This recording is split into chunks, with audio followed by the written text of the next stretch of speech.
My thesis is about the impact that mobility or immobility has on migrant youth in Germany, on their education pathways. So I wanted to understand how students think about mobility and immobility, and I contrasted that perspective with teachers' point of view.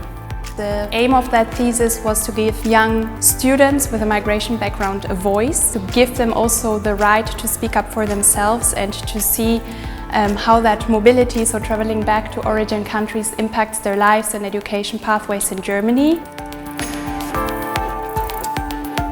The name of my thesis is Risk Factors Predisposing to Psychotic Symptoms During Levetiracetam Therapy. Epilepsy has long been considered a risk factor for psychosis, and certain anti-epileptic drugs are known to further increase this risk. For my thesis, I performed a retrospective analysis and examined certain patient and treatment characteristics which could have a modulating effect on the risk of developing psychosis during the treatment with a drug called levetiracetam. My thesis is called Public Perceptions of Climate Change in the European Union, a quantitative inquiry on spatial and temporal determinants. So why are some people concerned about climate change and others not?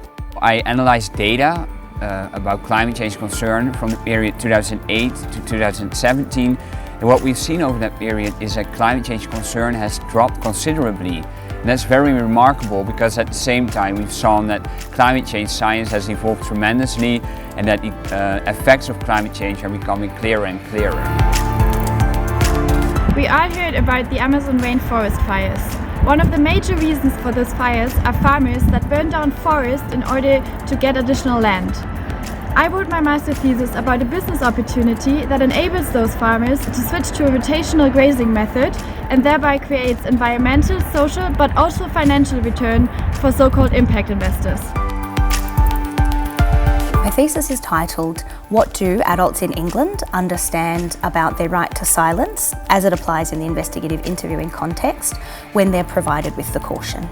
My research provides relevant new insights into whether the caution that's provided to suspects at the police station in England actually serves as a protective mechanism for the right to silence. I looked at whether and in what way the caution is actually understood. My findings highlight deficiencies in understanding, even for adults that are well educated and fluent or near native speakers of English. And this suggests that we need to be more cautious about assuming that the caution provides enough information to suspects to enable them to make an informed decision about exercising the right to silence.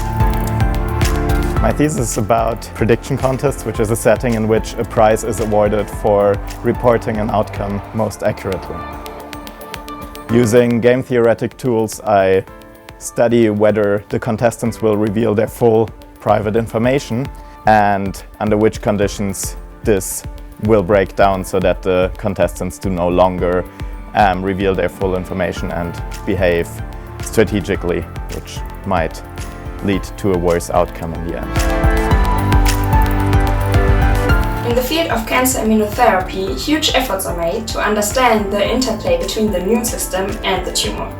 In my master thesis, The Potential Role of XR1 as a Tumor Escape Mechanism, I investigated the expression of one receptor, called XR1, on different tumor cells.